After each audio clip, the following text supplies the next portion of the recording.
చేవేళ్లలో జరిగిన యాక్సిడెంటు చాలా భయంకరంగా జరిగింది. 20 మంది ప్రాణాలు అన్యాయంగా కోల్పోయారు. వేగంగా వస్తున్న టిప్పర్ లారీ ఏదైతే ఉందో అది బస్సును కొట్టడం వల్ల దాదాపు 20 మంది అన్యాయంగా చచ్చిపోయారు. ఆ ట్రిప్పర్ లారీ వచ్చి కొట్టినప్పుడు ఒక చిన్నపిల్లగాడు మాట్లాడుతుంటే కంకర్ తన మీద పడితే వచ్చి జేసీబీ వచ్చి నెట్టిన దాకా కూడా ఆ కంకరు పోలేదు అని చెప్తా ఉన్నాడు అనమాట. అంటే అంత వేగంగా వచ్చిందనమాట. చేవేళ్ల ప్రభుత్వ ఆసుపత్రిలో జనమంతా కూడా చాలా బాధగా ఏడుస్తూ కాలేజీకి పంపించిన పిల్లగాళ్ళని అన్యాయం అయిపోయారు. పొద్దున్న ఏదో పనుందని చెప్పి పట్టణానికి బయలుదేరాడు, అన్యాయం అయిపోయాడు. మా పిల్లగాళ్ళు ఆగం అయిపోయారు అని చెప్పి 4 ఆడపిల్లలు ఉన్న తండ్రి ఒక ఆయన చాలా దారుణంగా ఏడుస్తున్నాడు.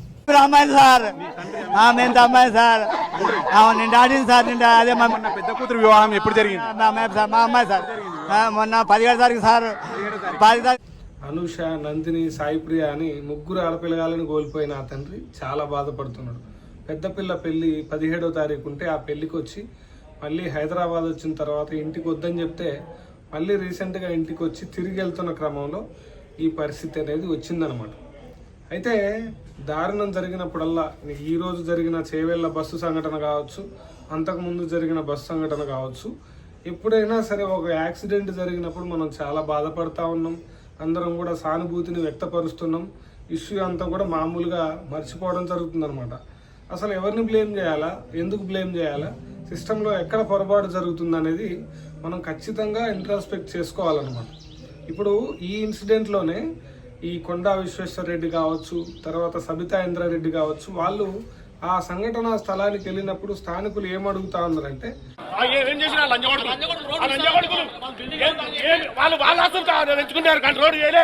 రోడ్ చేసి కాకుండే భూమి మీద అన్ని రోడ్లు ఎందుకు వైడైతే లేవు? సబితా ఇంద్రారెడ్డి సావుడికి, మహేందర్ రెడ్డి సావుడికి, కాళ యాదయ్య సావుడికి వైడ్ అయితే లేవు రోడ్డు.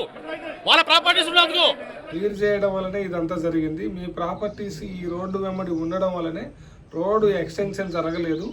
ఒకవేళ రోడ్ ఎక్స్టెన్షన్ జరిగి ఉంటే ఈ ప్రమాదం తప్పేది, మా పిల్లగాళ్ళు లేకపోతే మా కుటుంబాల ప్రాణాలన్నీ నిలబడే అని చెప్తున్నారు అనమాట. చూడండి, ఒకసారి ఈ ఇన్సిడెంట్లో కావచ్చు, గతంలో జరిగిన ఇన్సిడెంట్లో కావచ్చు, ఎవరిని మనం బ్లేమ్ చేయాల్సి ఉంటుంది? సిస్టమ్ని బ్లేమ్ చేస్తాము, ఇష్యూ అయిపోగానే మొత్తం మర్చిపోతాం అనమాట.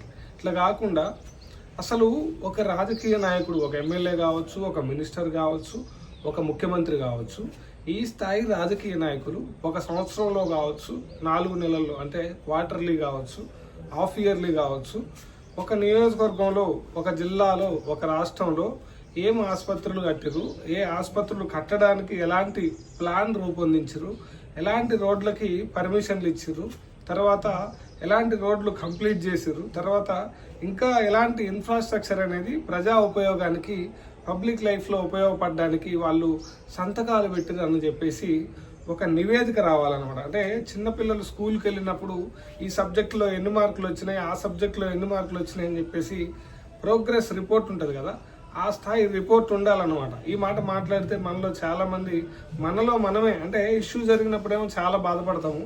తర్వాత ఇంకో సిస్టంలో ఇట్లా అకౌంటబిలిటీ ఉండాలా, జవాబుదారీతనం ఉండాలని చెప్పి ఎవరైనా మాట్లాడినప్పుడు మనము ఎగతాళి చేస్తాం అన్నమాట.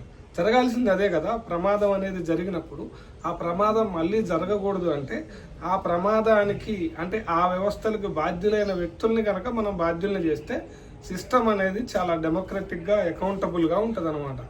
అప్పటి వరకు కూడా సిస్టమ్ అనేది బాగుపడదు. ఫర్ ఎగ్జాంపుల్, ఇప్పుడు ఒక రోడ్డు మీద వెళ్తున్నప్పుడు సడన్గా యాక్సిడెంట్ జరిగి ఆ పక్కన ఆసుపత్రి లేకపోతే, ఆసుపత్రి సేవలు అనేవి సరైన సమయంలో అందకపోతే దానికి ఎవరిని మనం బాధ్యులను చేయాలి? ఇటువంటి రాజకీయ నాయకుడు, ఒక మంత్రినో ఇక్కడ ఆసుపత్రి ఎందుకు లేదు, ఒకవేళ ఆసుపత్రి ఉంటే ప్రజల ప్రాణాలు సేవ్ చేసే అవకాశం ఉండేది కదా అని కదా. ఫర్ ఎగ్జాంపుల్, ఇప్పుడు సిపిఆర్ చేసి ఉంటే, సరైన సమయానికి సిపిఆర్ చేసి ఉంటే కొంతమంది ప్రాణాలు బతికి బయట కట్టే అని చెప్పి చాలామంది ఈ మధ్య చెప్తా ఉన్నారు. రోడ్డు మీద సడన్గా ఏదైనా ఇష్యూ వచ్చి, గుండెపోటు వచ్చి జనం ఇబ్బంది పడుతున్నప్పుడు సిపిఆర్ చేసి ఉంటే బతికే వాళ్ళు అని చెప్తున్నారు అన్నమాట. అది డాక్టర్ల బాధ్యతే కాదు, బయట పౌరులు కూడా సిపిఆర్ నేర్చుకోవాలని ఈ మధ్య అవగాహన కార్యక్రమాలు జరుగుతూ ఉన్నాయి. సిపిఆర్ అందరికీ వచ్చి ఉంటే కొన్ని నిండైన ప్రాణాలైనా సేవ్ అయ్యి ఉండే అనమాట. ఈ సిస్టంలో చేంజెస్ రావాలి అని మనం ప్రసంగాలు ఇస్తాం, తర్వాత ఇష్యూ అంతా డైవర్ట్ అయిపోద్ది అనమాట.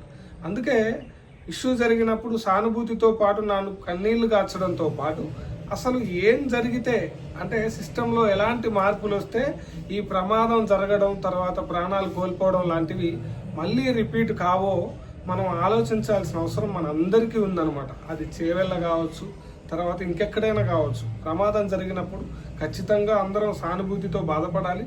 మళ్ళీ జరగకుండా ఉండాలంటే ఏం చేయాలన్నది కూడా వ్యవస్థలో మనం అందరం ఆలోచించాల్సిన బాధ్యత మనదే.